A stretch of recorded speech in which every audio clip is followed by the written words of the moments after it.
Hola, buenas noches a todos. Espero que se pueda escuchar bien mi audio. Ahí los voy a ir leyendo. Gracias a todos por acompañarme una transmisión más aquí en las charlas jurídicas, aquí en el fanpage. De verdad, muchas gracias a todos por estar esta noche, este día, viernes 16 de octubre, son las 8 de la noche con 12 minutos y me da mucho gusto pues saludarles a todos y a cada uno de ustedes. Bueno, pues esta noche, la verdad es que estoy muy emocionada porque, bueno, tenemos a un súper invitadazo, un invitadazo de lujo que la verdad es que a mí me emociona mucho tenerlo aquí en este foro y que haya aceptado la invitación.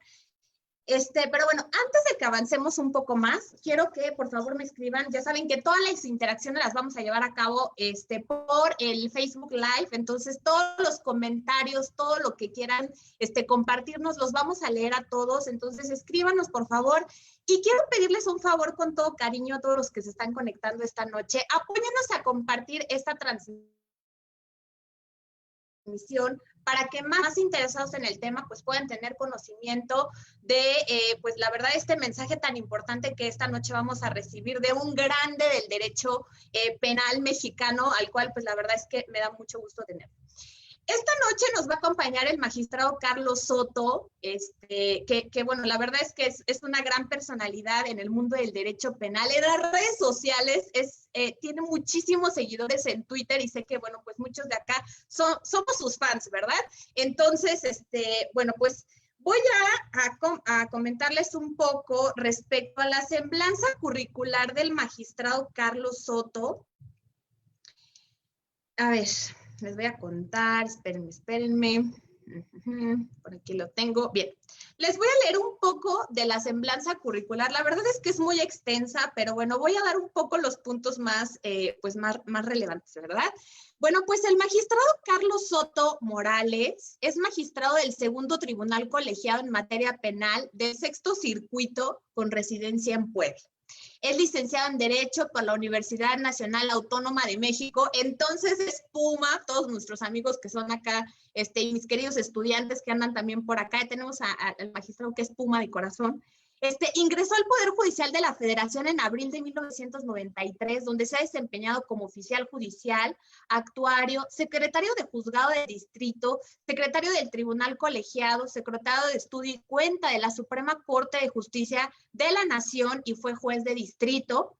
Como docente ha impartido las materias de procesos y procedimientos fiscales, derecho fiscal, derechos humanos, amparo, jurisprudencia, ética judicial, metodología para la solución de problemas jurídicos, así como el taller de redacción de sentencias en diversas universidades. También ha impartido cursos en casas de cultura jurídica de todo el país y en la Escuela Judicial del Instituto de la Judicatura Federal.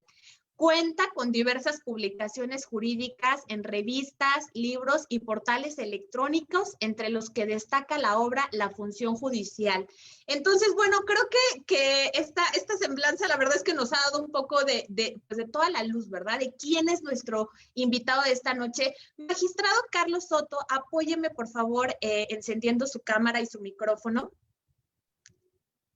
Abogada, buenas noches, muchas gracias por la invitación. Hola, magistrado. Muchas gracias por aceptar de verdad la invitación. En serio que estoy muy emocionada, estoy muy contenta y de verdad, con todo cariño, yo le agradezco pues que haya aceptado estar con nosotros y que nos comparta un tema que la verdad es que está en tendencia. Es un tema que en serio últimamente ha acaparado pues el foco, ¿verdad? De atención. Pues en varios medios de comunicación, ¿verdad? Esta interacción de las redes sociales y ahora el amparo, ahora sí que hasta que el futuro nos alcance. Entonces, las redes sociales han cobrado un papel muy importante, incluso ya tenemos ahora esta relación que tiene ahora con nuestro sistema jurídico y la verdad es que es muy interesante, es un tema que está muy poco explorado, pero bueno, pues ya nos alcanzó.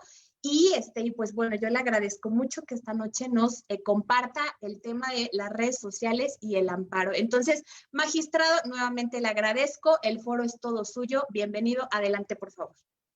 Muchísimas gracias, maestra. En efecto, me parece que esta cuestión de las redes sociales vino a irrumpir completamente el mundo en el que vivimos. Hace 10 o 15 años no podríamos imaginarnos que nuestra vida se dividiera como que en dos, ¿no? Tenemos una vida, por así decirlo, real o física, por así decirlo de alguna manera, la que tenemos con nuestra familia, con los que tenemos contacto físico, y al mismo tiempo hemos comenzado a desarrollar una vida, por así decirlo, digital, ¿no? Tenemos cuestiones que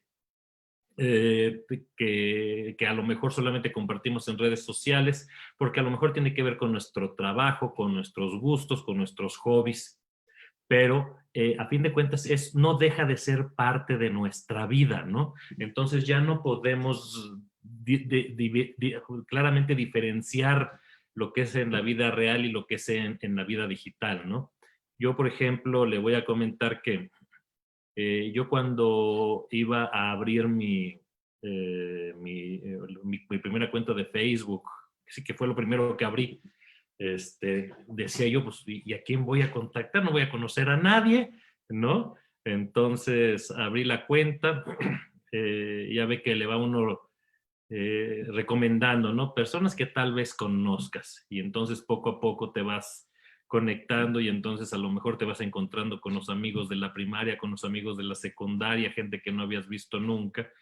Y por ejemplo, esa fue a lo mejor una de las primeras experiencias que tuve de cómo esta vida física y esta vida digital se van juntando, porque a través del Facebook, por ejemplo, fue que nos logramos reunir los amigos que éramos de la primaria y de la secundaria, ¿no? Algo que hubiera sido muy difícil, porque a lo mejor no teníamos los teléfonos de todos y toda esa cuestión, se logró relativamente fácil por medio de las redes sociales.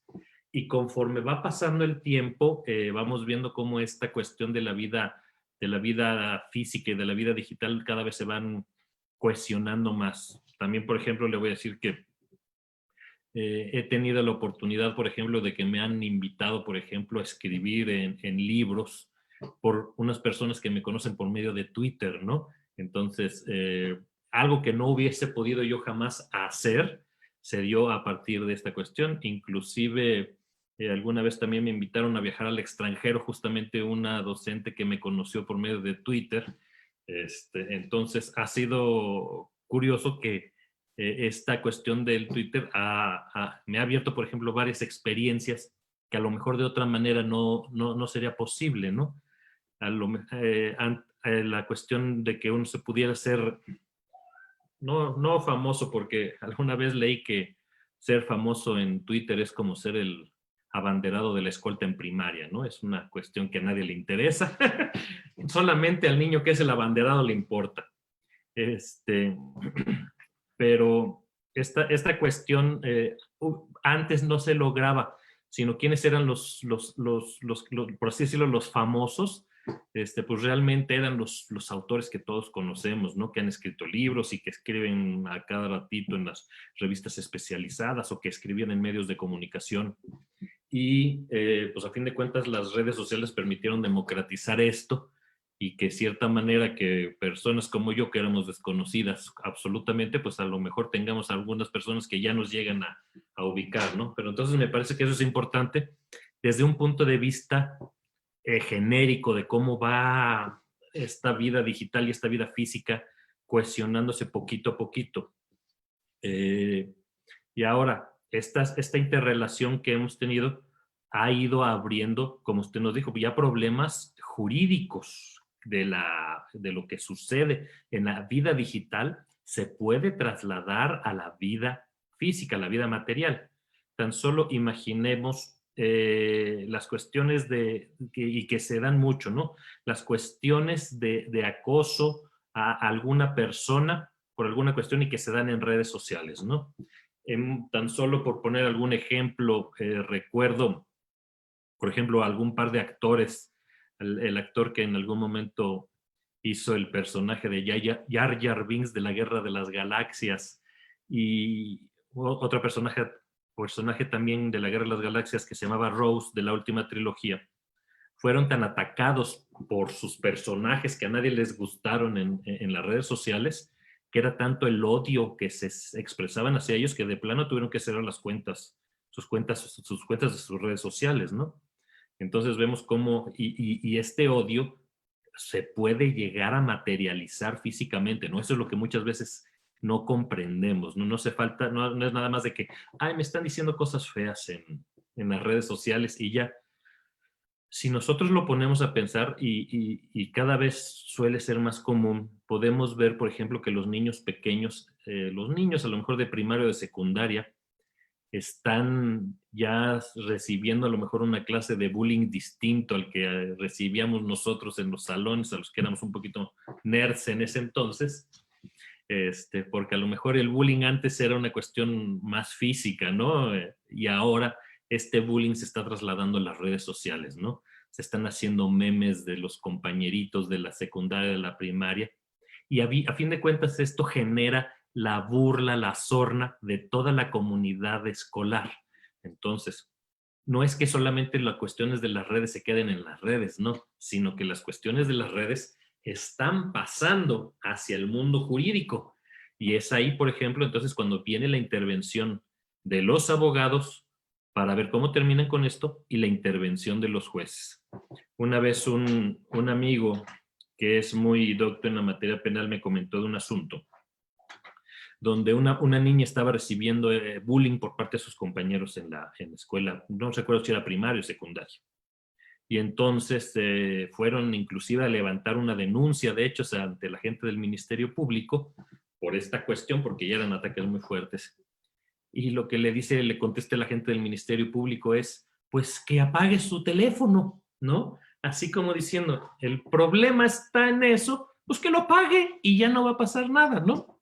Entonces, me parece que también hay cierto desconocimiento de esta cuestión que le digo, ¿no? La mezcla que hay entre el mundo digital y el mundo real.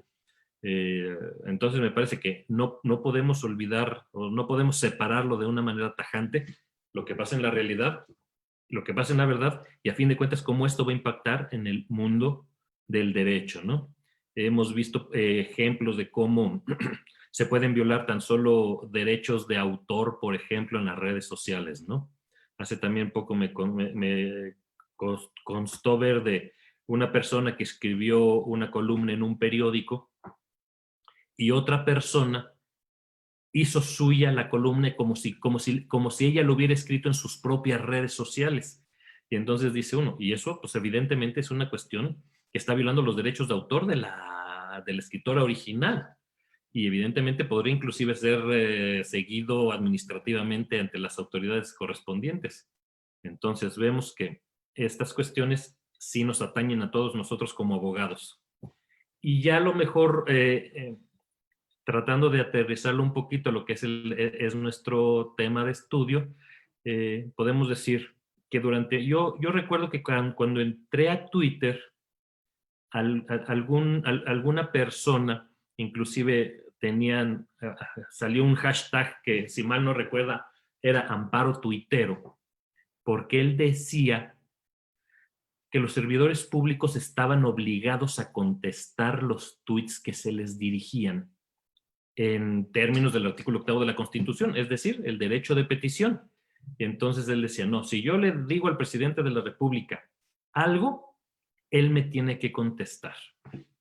Creo que en ese momento también escribí algo en un blog que tengo, y yo desde ese punto, ahí a lo mejor ya empezaban las primeras interacciones y me parece que eso no ha llegado todavía a tribunales hasta donde yo tengo entendido. Pero ¿qué es lo que pasaba? O por lo menos esta es mi postura y creo que la sigo manteniendo hasta el momento. La cuestión de este derecho de petición, por ejemplo, no es aplicable a las redes sociales y sobre todo por la cuestión del entramado jurídico que tenemos. ¿Por qué? Por ejemplo, la Constitución Federal establece que en su artículo 8 que las autoridades tienen la obligación de contestar las peticiones que se les hagan de manera respetuosa, etcétera, etcétera, y dice, y por escrito. Y entonces es ahí donde tenemos el primer inconveniente, ¿no? ¿Es por escrito una petición hecha en Twitter? Y entonces yo diría, no, las peticiones a las que estamos acostumbrados es a las peticiones en papel y en donde se le da a uno una constancia con el sello de la dependencia, que es el acuse de recibo.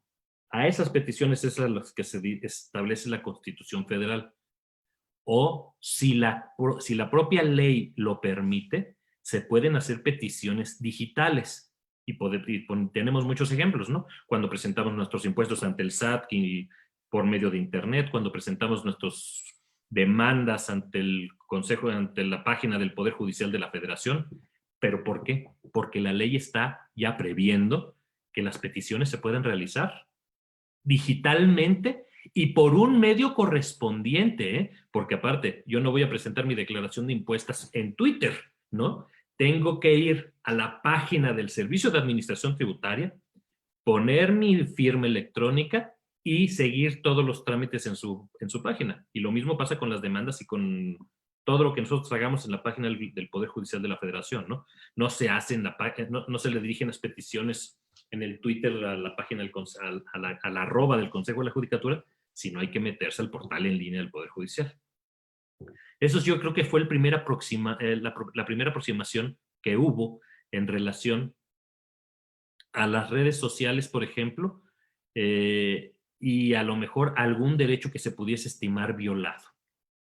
Posteriormente, y yo creo que ya no debe de tener más de 2 años, a lo mejor después voy a comentar, en redes podemos compartir los precedentes que le estoy comentando. El primer asunto del que yo tengo memoria y que llegó a tribunales, y que eso es lo más importante, fue de una autoridad local en la que bloqueó a un usuario de Twitter. Esta determinación, no recuerdo bien qué autoridades estaban, inclusive fue resuelta por por así decirlo, por un juez estatal y luego llegó hasta el Tribunal de Apelaciones de ese estado. Digamos, ya no subió más porque así es el régimen jurídico estadounidense, pero ahí vimos la primera determinación donde se estaba analizando, por ejemplo, si el bloqueo de una autoridad era constitucional o inconstitucional. Y ahí comenzaron a plantearse varias cuestiones, ¿no? Y sobre todo, ¿por qué? Porque aquí el derecho violado, ojo, era importante, era el derecho de acceso a la información, que es muy distinto al derecho de petición, ¿no? Porque el derecho de acceso a la información implica que yo como persona, como ciudadano, tengo derecho a saber qué es lo que está haciendo el Estado y qué es lo que están haciendo sus agentes, ¿no? Sus funcionarios, sus empleados. Si un funcionario público me bloquea, en cierta manera me está inhibiendo el derecho de acceder a esa información. En ese caso que se quedó en la justicia local, el tribunal estableció que ese bloqueo era inconstitucional. No tardó mucho en llegar esto, digamos, ahora sí, a nivel federal, y ahora sí, fue porque el presidente de Estados Unidos, Donald Trump, bloqueó a varios seguidores en Twitter y no les permitía ver sus publicaciones, porque todos sabemos que eso implica el bloqueo, ¿no?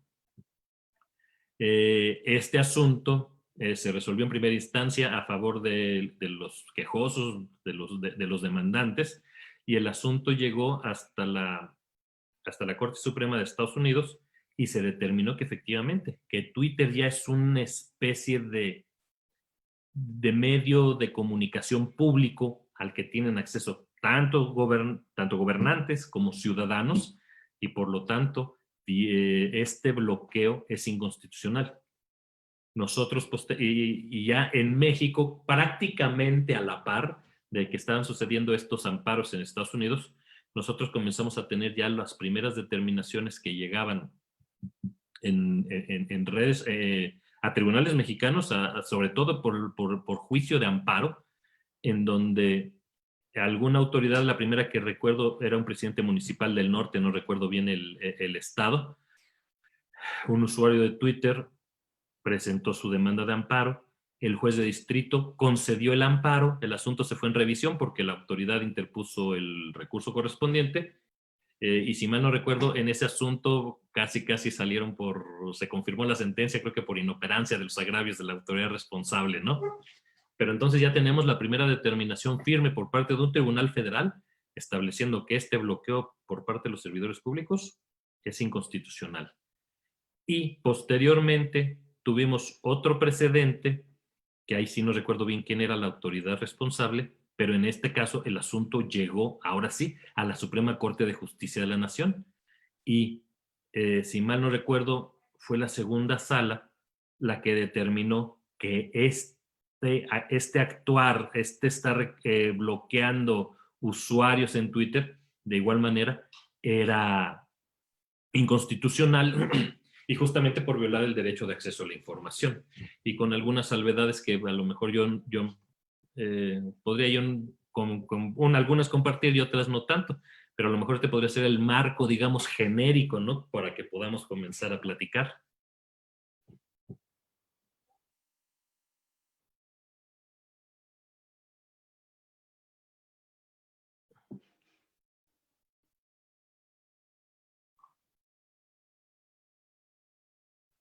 Creo que sigue en silencio, abogada.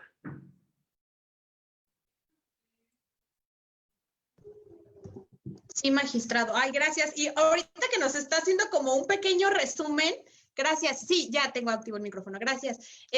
Ahorita que nos está haciendo un pequeño resumen, que creo que me estaba yo acordando que hubo un asunto muy famoso también por ahí que estuvo circulando en Twitter, que fueron de dos abogados, que también tienen un buen de seguidores en Twitter, y fue creo que fue no me acuerdo si fue un presidente municipal o un gobernador que por ahí los bloqueó y la orden fue que desbloqueara a los usuarios precisamente por esta negativa, porque de hecho él, obviamente, su medio de comunicación era su cuenta de Twitter, y ahí narraba todo lo que hacía todos los días como, o sea, en sus actividades, en el estado. Entonces, ahorita me estaba yo acordando, pero bueno, por ahí seguramente andan por acá conectados porque me mandaron por ahí un mensajito, que fueron dos abogados que lo hicieron, y de hecho incluso por ahí después compartieron, hicieron por ahí un documento y compartieron cómo fue esta idea de ampararse en contra del respecto al bloqueo en esa cuenta. Oiga, magistrado, quiero comentarle, y no sé si nos puede compartir también. Yo recuerdo haber leído un artículo que usted nos compartió en un tweet respecto a los emojis, los emoticones también, el alcance que tienen estos emojis, o por decir un mensaje, que si se considera una amenaza poner a un emoji de no sé, una carita y una pistola, y por ahí era un artículo y creo que usted lo compartió, se basaba precisamente en un asunto que resolvieron en Estados Unidos, pero ¿sabe usted algo respecto a nuestro país? ¿Cómo está? ¿Ya hemos tenido como algún precedente por ahí, algún antecedente respecto a algo sobre el tema de los emojis también? En este tema sí que usted me recuerda, en efecto, no recuerdo bien si, como dice usted, era un tribunal de Estados Unidos o era un tribunal del Reino Unido. Y ahí lo que se estaba interpretando el contenido de un mensaje de texto. Y venía el mensaje con caritas y al final creo que venía como un guiño. Creo que ese era el emoji que daba lugar. Y alguna de las partes señalaba que este emoji significaba el guiño, así como cuando alguien está diciendo unas mentiras y no quiere así como diciendo el otro, pero tú no le digas, ¿no? Es un secreto entre tú y yo. Y la otra parte decía, no, pues es que ese emoji del guiño, pues simplemente así como diciéndole verdad o saludos o algo así, ¿no? Como un simple saludo, ahí nos vemos, algo por el estilo. Y entonces es lo que vemos, que inclusive estas cuestiones de cómo se va escribiendo, ¿no? Imaginémonos nosotros ahorita también, y ya no solamente por medio de las redes sociales, sino por los servicios de mensajería que tenemos. Estamos acostumbrados, por ejemplo, a escribir en el WhatsApp, en el SMS de nuestros teléfonos, en Facebook, y estamos comenzando a adoptar contracciones, o no sé cómo se le pueden llamar, al momento de comunicarnos, ¿no? El clásico LOL, el LOL. Entonces diría uno, si ese LOL tuviese que ser en algún momento interpretado por un tribunal, ¿cómo lo va a interpretar, no? algo así como me estoy riendo mucho, pero me estoy riendo mucho de que qué risa, qué simpático, me estoy riendo mucho me río mucho de un burlándome, no sé, son cosas que inclusive podrían llegar a nuestros tribunales, hasta donde yo sé, por lo menos en nuestro país, no hemos tenido ninguna cuestión así, porque eso, por ejemplo, puedo imaginármelo perfectamente, a lo mejor en un juicio de los divorcios con causa que todavía pudiera haber ahí, ¿no? Que algún marido ofrezca un pantallazo del celular de su esposa o algo así, mandándole un mensaje a un tercero con una cara con besito, no sé, algo así, ¿no? Y decir si eso sería suficiente para el divorcio, cosas así, que tendrían que ser valorados en su caso por el juez correspondiente. Y le digo, y obviamente, si generalmente los jueces estamos obligados a interpretar contratos, interpretar leyes, pues no dudo que en algún momento vayamos a tener que empezar a interpretar estos emojis, como ya pasó en este precedente que usted me recordó, o tengamos que empezar a interpretar estas contracciones de palabras, ¿no? Me parece que ya ahora sí que el futuro ya nos llegó, ya lo tenemos aquí y debemos de ir determinando caso por caso en qué supuestos un emoji de boquita besando es simplemente te mando un beso X o un beso más cariñoso, no sé, son muchas cosas que se pueden determinar, ¿no? Incluso también otro tema que por ahí estaban igual comentando era si puedes tener como la aceptación de un contrato, precisamente un mensaje de WhatsApp, o precisamente la manita arriba, ¿no? Si entonces esto significa que entonces estás de acuerdo y o sea, si eso puede tener, o sea, puede ser, digamos, pues dar como una respuesta afirmativa de que estás aceptando de ese acuerdo de voluntades, ¿no? También por ahí comentaban respecto a esto, a los contratos, y si esto también lo puedes hacer como estos, o un convenio, precisamente a hacer la aceptación, digamos, una firma virtual, no sé, con un emoji también. Entonces, todo eso también estuvo, leí por ahí también otros a personas que comentaban respecto a eso, y entraba como por ahí una dinámica interesante, precisamente eso, ¿no? La interpretación y bueno, o sea, creo que ahorita ya incluso también amenazas, ¿no? También por ahí decían que igual las amenazas, si eso o sea, digamos, si eso podría interpretarse e incluso decir, bueno, pues es que la persona me está amenazando, ¿no?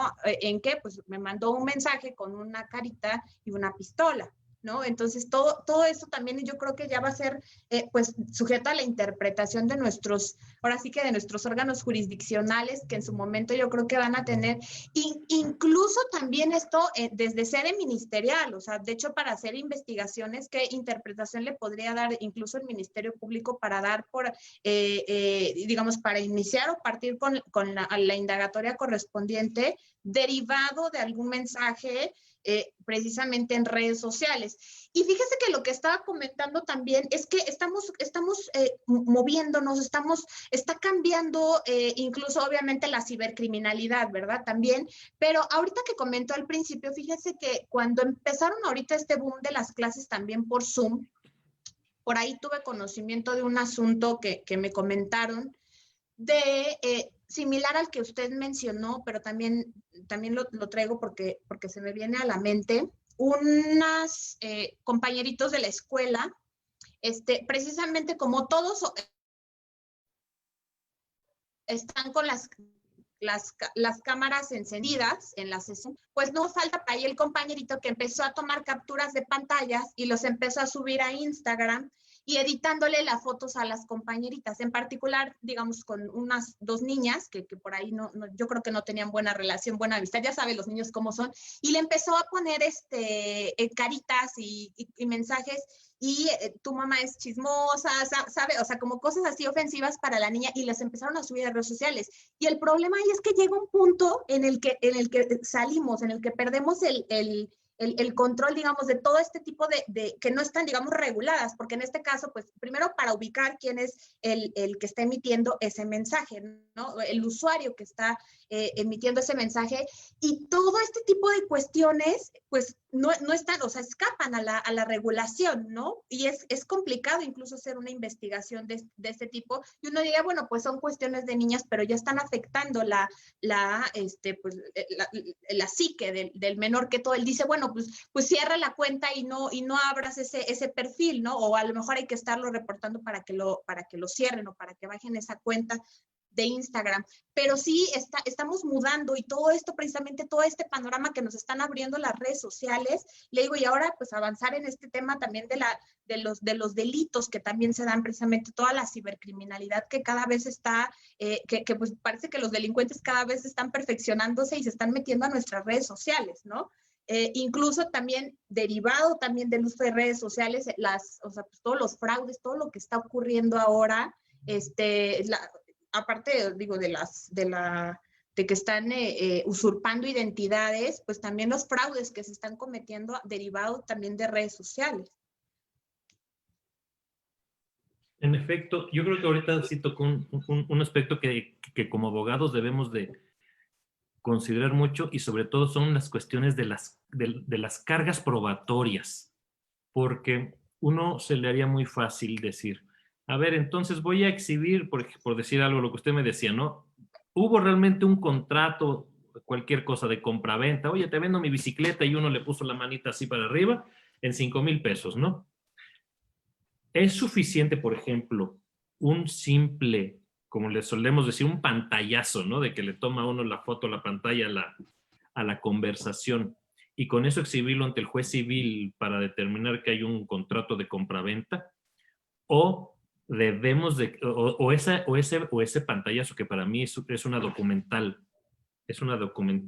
privada, y, por ejemplo, valorada en términos, suponiendo del Código Federal de Procedimientos Civiles, sería como una copia fotostática o como una fotografía, que por sí misma no tiene valor probatorio alguno. Entonces, tendríamos que necesariamente que vincularla, por ejemplo, con otro medio de prueba. Y la prueba que se me ocurre en principio sería una prueba pericial en materia de telefonía, en materia de informática, que determinar, por ejemplo, que efectivamente ese mensaje que está ahí en internet, en el WhatsApp, corresponde a esa paquetería, que aparece en el número que lo envió tal, el número que lo recibió tal, etcétera, etcétera, ¿no? Para que sea un perito el que esté determinando el contenido de esa cuestión. Entonces, no basta, por ejemplo, decir simplemente, ay, bueno, pues entonces me pongo a tomarle pantallazos a todo lo que yo crea que me puede servir como prueba, porque no es tan fácil. Y luego vamos a tener inclusive problemas de restricciones de estas pruebas. Si yo, en el caso del contrato de compraventa, le tomo foto a le tomo un pantallazo a esta conversación, a lo mejor yo no tendría ningún problema para ofrecerlo como prueba, porque yo soy uno de los participantes en esa conversación, ¿no? Pero en el otro ejemplo que yo le di hace un par de minutos, ¿qué pasaría si un esposo le toma la foto, el pantallazo al WhatsApp de la esposa que se está carteando con su amigo, ¿no? Entonces, este esposo, si exhibiera esta prueba, este pantallazo ante el juez civil, ¿qué es lo que tendría que decir el juez civil? No te voy a ofrecer la prueba, digo, no te voy a admitir la prueba. ¿Por qué? Porque las comunicaciones son inviolables y tú estás ofreciéndome una prueba que obtuviste violando el derecho de tu esposa y del tercero interlocutor. Si tú hubieras participado en esa conversación, entonces sí te la podría aceptar, ¿no? Entonces empezamos a ver restricciones a las cargas probatorias, prohibiciones absolutas a las cuestiones probatorias. Y, por ejemplo, también otras cuestiones que yo lo leí alguna vez, hay un columnista del Universal que se llama Héctor de Mauleón. Él comentó que empezó a recibir amenazas de muerte de 2 o 3 usuarios, porque pues él escribe muchas cosas de cuestiones que tienen que ver con el crimen organizado y cosas así en la Ciudad de México. Él presentó una denuncia, no recuerdo bien cómo estuvieron los antecedentes, pero la cuestión, por ejemplo, es que la policía federal tiene o tenía un departamento de ciberdelitos, o no sé realmente cómo se llama ese departamento de la policía, y lograron dar con la persona que estaba emitiendo físicamente los mensajes, las amenazas de muerte, ¿no? Siguiendo el IP de la computadora, no sé cómo le habrán hecho, ¿no? Pero entonces, imagínense, eso escapa para el 99.99% de la población, ¿no? Entonces, son cuestiones que, como usted decía, para los agentes del Ministerio Público, por ejemplo, son cuestiones que deben de tener en consideración y saber cómo probar y sobre todo cómo obtener lícitamente estas pruebas, ¿no?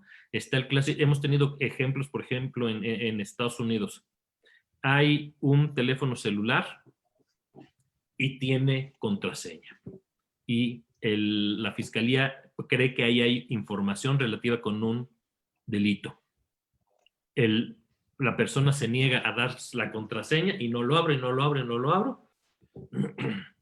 Y qué es lo que es, y sin mal no recuerdo, este asunto inclusive tuvo que llegar hasta tribunales y se determinaba que por ejemplo, sin una causa, sin indicios suficientes de que ahí se albergara alguna prueba de algún delito, no procedía que se obligara a abrirlo. Inclusive recuerdo que en ese entonces el gobierno de Estados Unidos, la fiscalía, le pidió, por ejemplo, no me acuerdo si era Apple, Samsung, Google, que tomando en consideración que ahí podría haber un delito, que ellos, o sea, ya ni siquiera el dueño del teléfono, sino querían que la empresa les permitiera el acceso al dispositivo.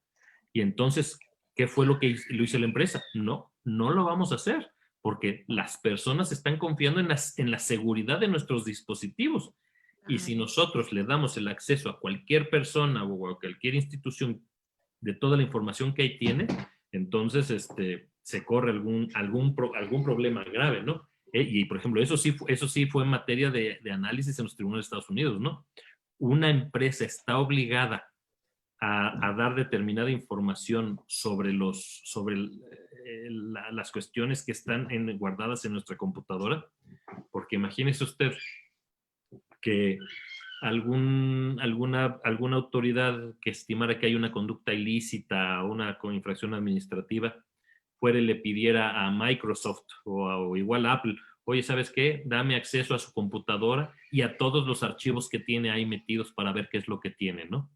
Entonces, ya no es, digamos, una orden de cateo tradicional donde van y los policías se van a meter, y ahí también tenemos otro problema, ¿no? Si van unos agentes de la policía y encuentran las computadoras, bueno, tiene que haber una correcta cadena de custodia de que lo encontraron, etcétera, etcétera. Y también hay que tener cuidado de que toda esa información se obtenga de manera lícita. Es decir, si esa computadora tiene una contraseña, se le puede obligar, o los agentes de la autoridad pueden hackear por sí mismos las contraseñas de las computadoras. Desde mi punto de vista, a lo mejor no sería posible, sino que se necesitaría una orden judicial que permitiera, o que se vean los discos, estos discos duros que contienen, ¿no? Entonces, son muchas cuestiones de índole probatorio que yo creo que en muy pocos casos han llegado a tribunales, los abogados no los han planteado y los tribunales no nos hemos pronunciado. Pero poco a poco estas cuestiones se van a ir haciendo más comunes, ¿no? Porque también cada día vamos a ir pasando a una tecnificación de las pruebas necesariamente, ¿no? Ya yo estoy seguro que dentro de, no sé, unos 20, 30 años, pues prácticamente los testigos van a ir desapareciendo. Imagínese usted que cualquier delito cometido en cualquier o en la mayoría de los lugares, siempre va a haber 2 o 3 cámaras que estén grabando en todo momento, ¿no? Si hubo un delito de violación, un delito de lesiones, pues seguramente va a haber cámaras que estén grabando lo que está sucediendo en ese momento, y esas grabaciones pues van a ser las que van a sustentar la acusación en contra de una persona, y entonces ya no vamos a tener el clásico dilema de que los testigos se les olvidan las cosas o de plano están mintiendo, sino nada, sino simplemente tenemos videograbaciones ofrecidas por la autoridad donde se están exhibiendo, donde se hace valer qué es lo que está sucediendo. Y si nosotros recordamos, esto también va a correr en contra también de las propias autoridades, ¿no?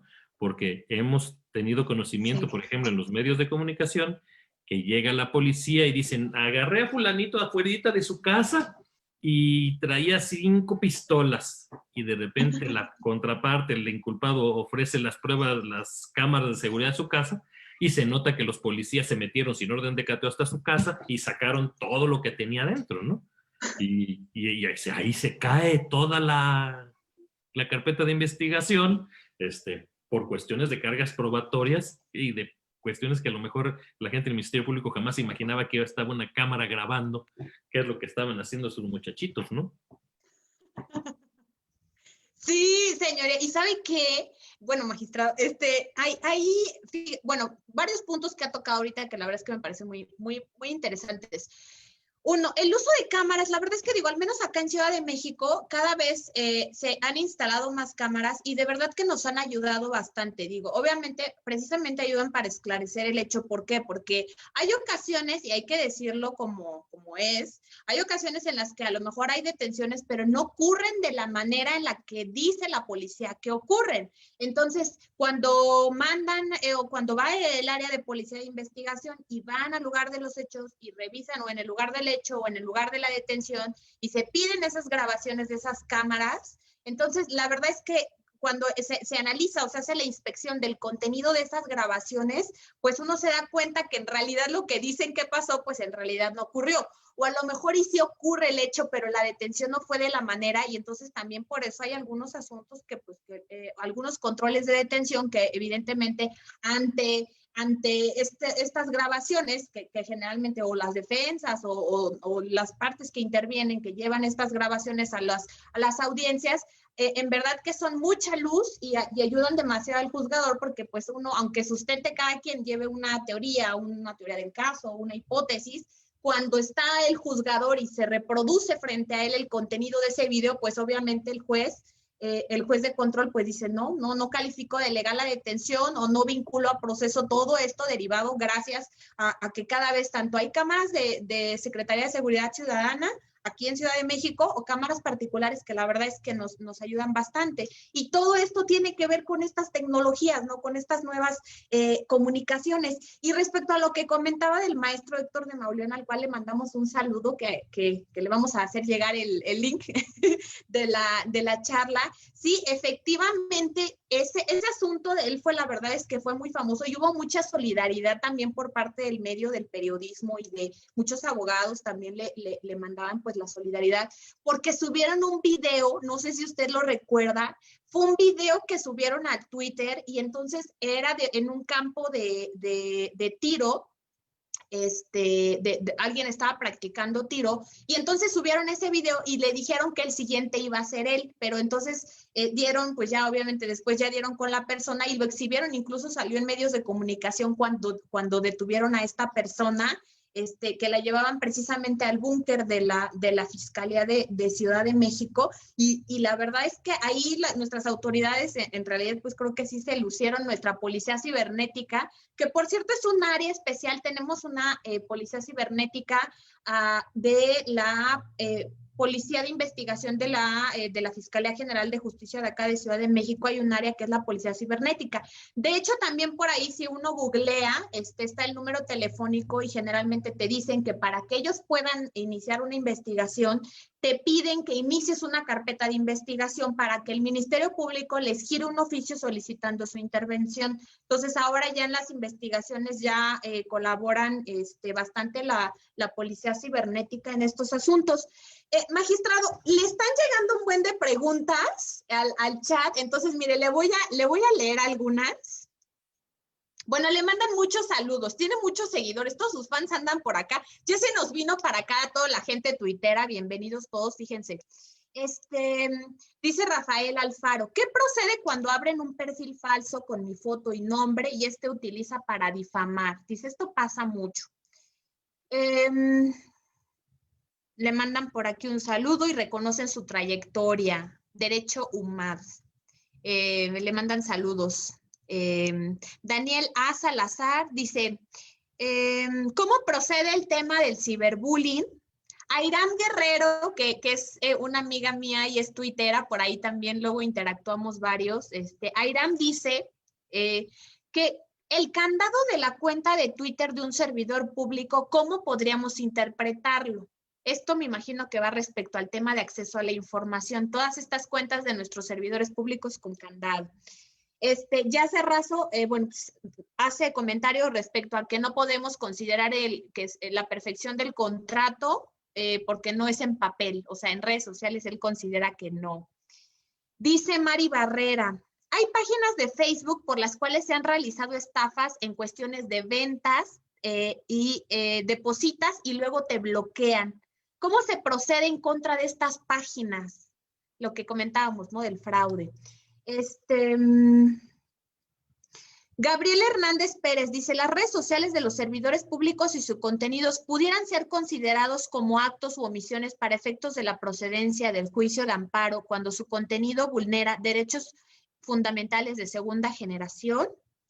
Le pregunta Citlali Gómez, ¿cómo tendría que presentarse una prueba basada en medios electrónicos para ser admitida?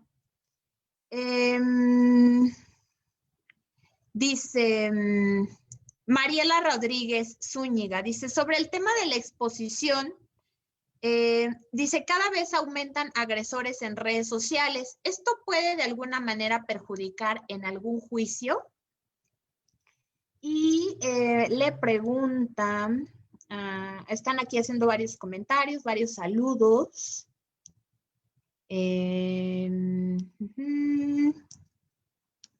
Ay, es que le mandan muchos saludos todos sus fans. Dice, ¿hay alguna manera, hay alguna norma, si usted sabe si hay alguna norma que pueda regular las transacciones comerciales en las redes sociales? Dice, ¿qué pasa cuando una persona pública restringe a un particular sobre las cuestiones que realiza? ¿Cómo podría proceder un amparo? Esto me imagino que es, no sé si dice una persona pública, no sé si alguna estrella no sé, de la farándula, no sé a qué se refiere, pero bueno, así, Ulises Silva le pregunta.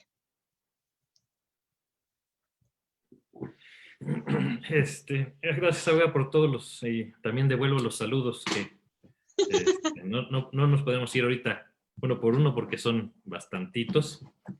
Y son varias preguntas que trataré de ver. Por ejemplo, estas cuestiones de pruebas en medios electrónicos. Me parece que lo ideal de todas estas pruebas es de que necesariamente se desahoguen a partir de una prueba pericial en materia de informática, ¿no?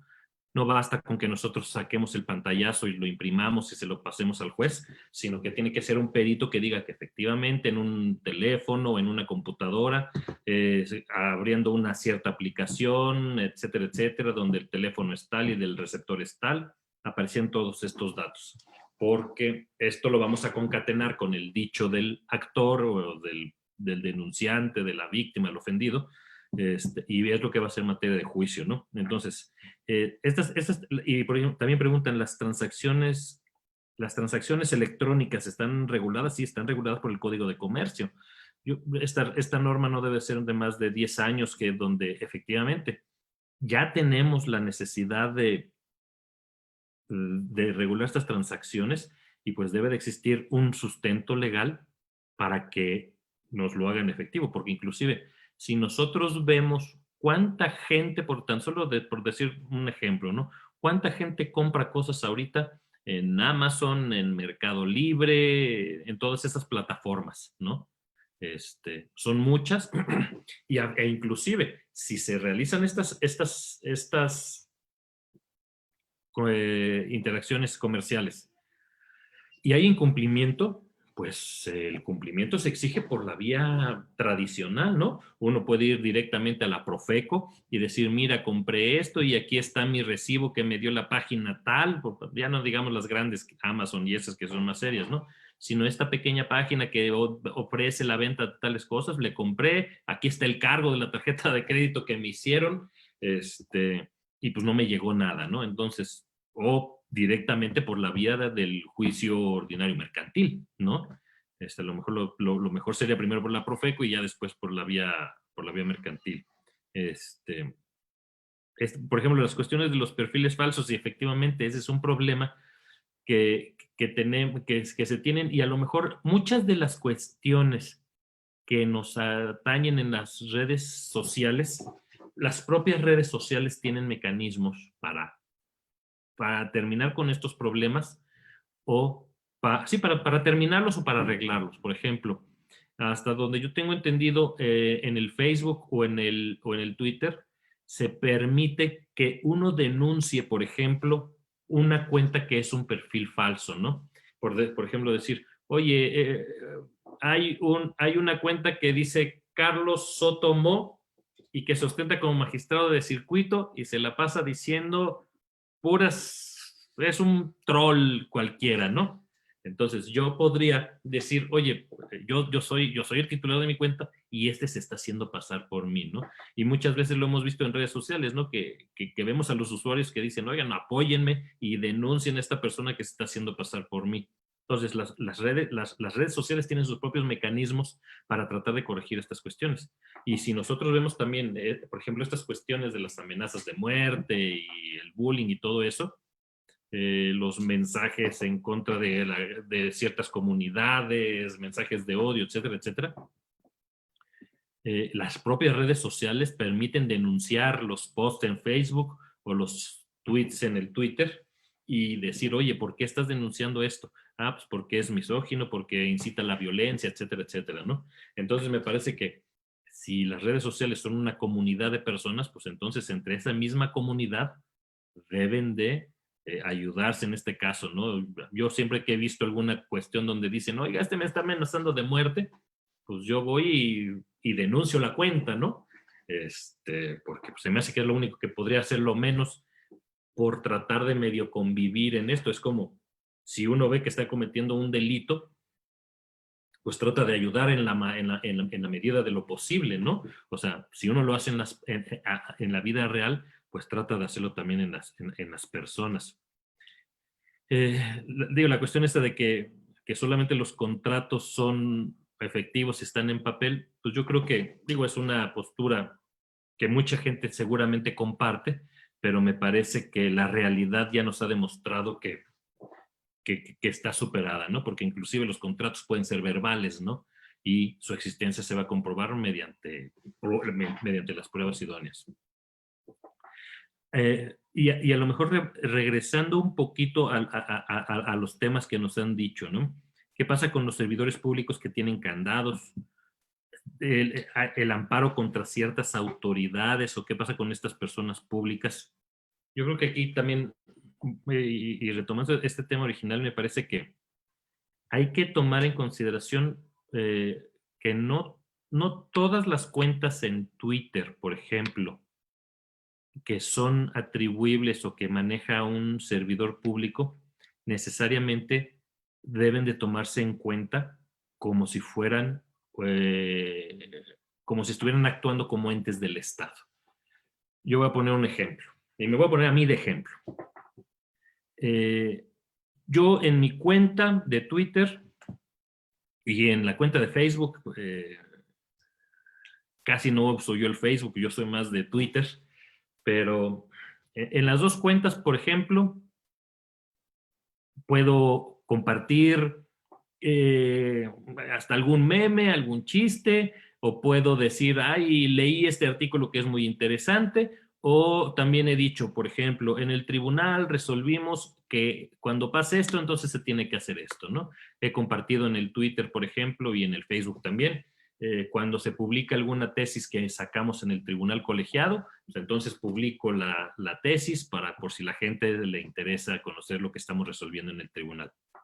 Por ejemplo, ese tipo de cuestiones hacen que las cuentas sean atribuibles a las personas y ahora sí con el carácter de autoridad responsable, ¿no?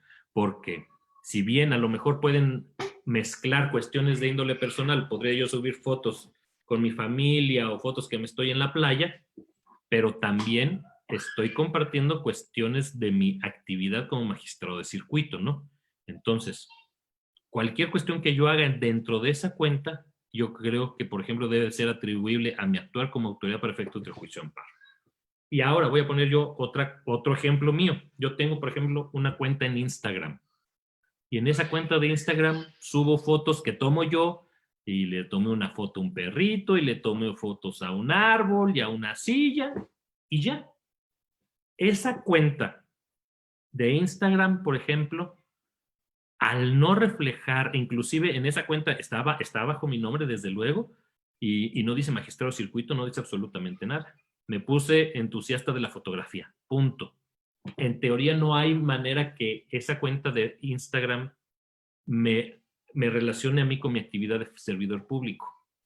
Si yo en mi cuenta de Twitter bloqueara a una persona, esa persona, desde luego que se podría ir al juicio de amparo en mi contra porque lo bloqueé, y esta persona podría alegar violación al derecho de acceso a la información.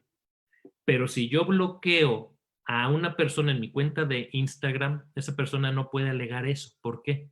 Porque las cuentas son completamente distintas. Una es una cuenta completamente personal, la de Instagram, y ahí digamos que yo estoy actuando como un ciudadano cualquiera, ¿no? Y como un ciudadano cualquiera tengo el derecho de bloquear a las personas. ¿Por qué? Porque se me da la gana, no, ni siquiera tendré que por qué decirlo, ¿no? Porque me vio feo, ya con eso es suficiente para bloquear. Pero si estoy en mi cuenta de Twitter, no puedo bloquear. Hay también algunas, me parece que la resolución de la Suprema Corte de Justicia de la Nación, aquí en de México, y ahí ya hay algún precedente de algún tribunal colegiado en materia administrativa de la Ciudad de México, por ejemplo, donde determinó que sí se pueden bloquear, los funcionarios pueden bloquear las cuentas si la persona a la que se está bloqueando es agresiva, está ofendiendo, cuestiones así, ¿no? Un troll hecho y derecho, ¿no? Yo la verdad no comparto esa postura porque para mí ni siquiera los troles hay que bloquearlos, ¿no? A los troles simplemente se les ignora y no se les contesta, punto.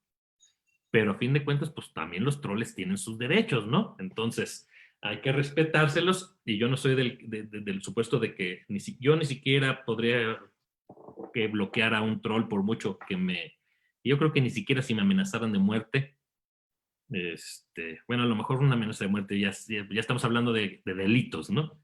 Pero alguien que te está insultando y que te está diciendo cosas que, digo, a mí luego me las dicen, pues simplemente los ignoras y se acabó. Y por ejemplo, esta cuestión de las y las autoridades no solamente pueden violar el derecho humano de acceso a la información por medio del bloqueo.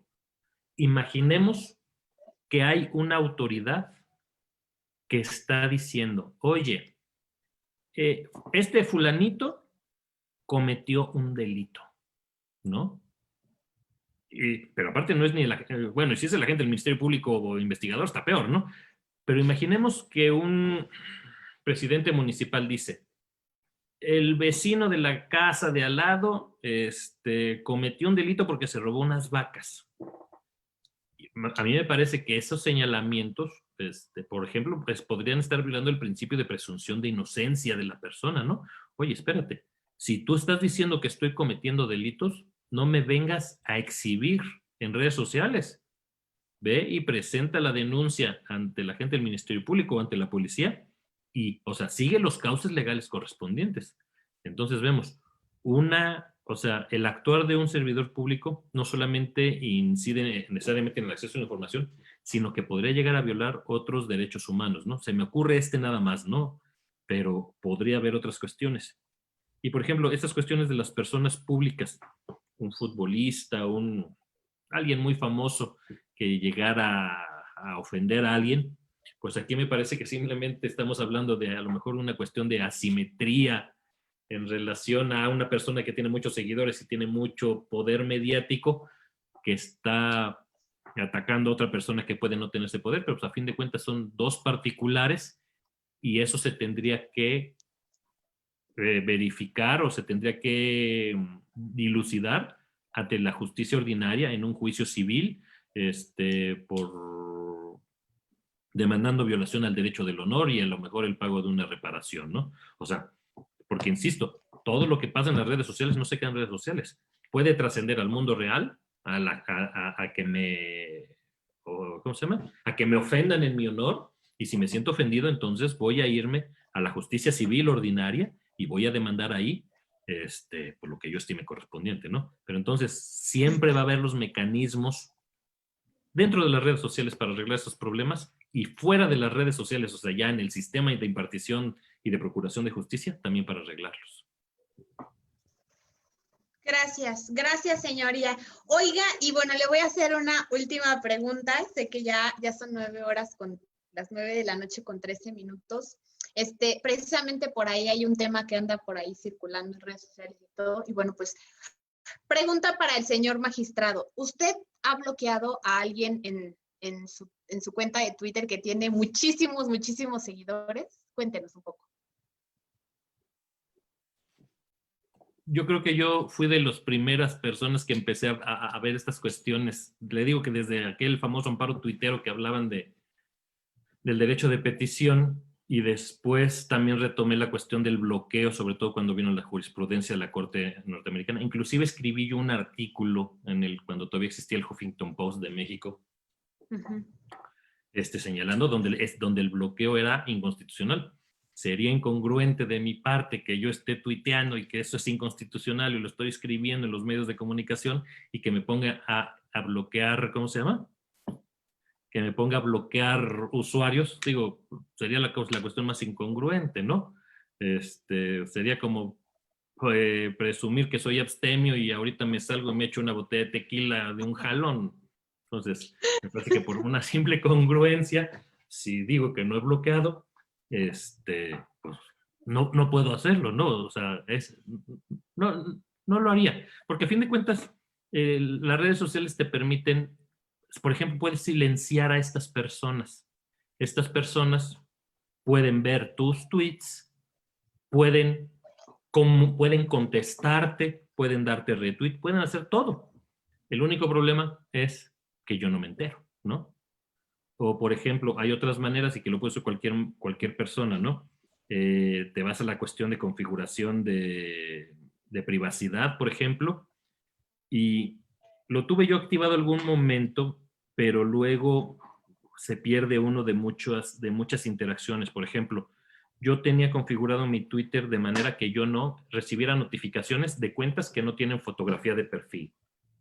No recibía notificaciones de cuentas nuevas, y creo que cuentas nuevas es que tengan menos de un año. No recibía notificaciones de cuentas que no hubieran asociado su número de teléfono celular a su cuenta. Entonces yo escribía algo y decía, qué raro, nadie me contesta. Lo que pasa es de que tenía tan restringido mis filtros que ya no veía yo ninguna notificación, ¿no? Entonces hablaba yo y simplemente no escuchaba ninguna retroalimentación. Entonces ya quité todos esos filtros. Creo que tengo por ahí algunos. Creo que los que todavía tienen los que no tienen foto de perfil, eso sí, no recibo sus notificaciones. Pero a fin de cuentas, el bloqueo no es la única manera porque a fin de cuentas a nadie le gusta el meterse al Twitter y estar oyendo que a uno le están mentando su mamacita todo el tiempo y le están diciendo que eres un tal por cual, ¿no? Entonces, por salud mental, lo silencias y se acabó el problema. Magistrado, muchas gracias, de verdad, gracias por compartir esta noche con nosotros. Ojalá y tenga después oportunidad de darse una vuelta en el chat para que les responda, porque por ahí ya se manifestó todo su club de fans y ya le dejaron ahí mensajes, saludos y reconocimientos. Quiero, pedirles a todos los que están todavía en la transmisión, mándenle corazoncitos, por favor, al magistrado. Quiero darle un aplauso, magistrado. Muchísimas gracias. Ahora sí que a nombre de todos los que estamos aquí, yo sé que pues, no podemos hacerle un aplauso físico, pero bueno, de verdad, muchísimas gracias, magistrado. En verdad, muchas gracias por compartir esta noche con nosotros. Mándenle corazoncitos, por favor, ahí al magistrado en la transmisión, todos sus emojis, ahora sí, pónganlos por ahí. Y, magistrado, cuéntenos, por favor, cuáles son sus redes sociales, dónde lo pueden seguir, pues todos los que están acá, la gente de Facebook, la gente de Twitter, cuéntenos. Prácticamente la red que más utilizo es la de Twitter, que es Carlos Soto M. Tengo la cuenta de Facebook, que es, por así decirlo, la personal, que creo que estoy como Carlos Soto Morales. La fanpage también, que es Carlos A. Soto Morales. Y en Instagram estoy como Carlos-Soto-M, si mal no recuerdo. Digo, ahí está medio fácil, nomás googlearlo y lo encuentran, ¿no? Y aparte tengo un blog que es www.reflexionesjurídicas.com, donde ahí ya, digo, a lo mejor escribo un poquito más serio y más sustancioso, ¿no? Porque luego en el Twitter no se puede tanto. No por los caracteres, ¿no? Que nos limitan un poquito, pero bueno, pues entonces vamos a quedar atentos del hilo que nos comparta con las resoluciones que tenga por ahí.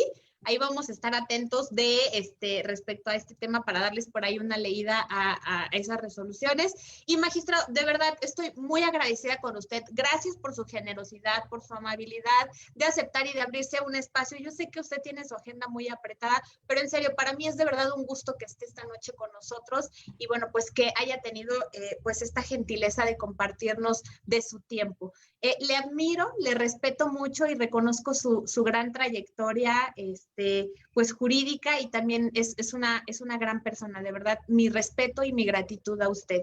Gracias a todos los que nos están acompañando esta noche y bueno, pues los espero el siguiente viernes, ya les estaré informando quién va a estar con nosotros, ya les subiré por allá la publicidad del flyer para que estén atentos y nos acompañen. Gracias, magistrado, nuevamente por estar aquí y gracias a todos los que nos acompañaron. Nos vemos muy pronto. Gracias, buenas noches.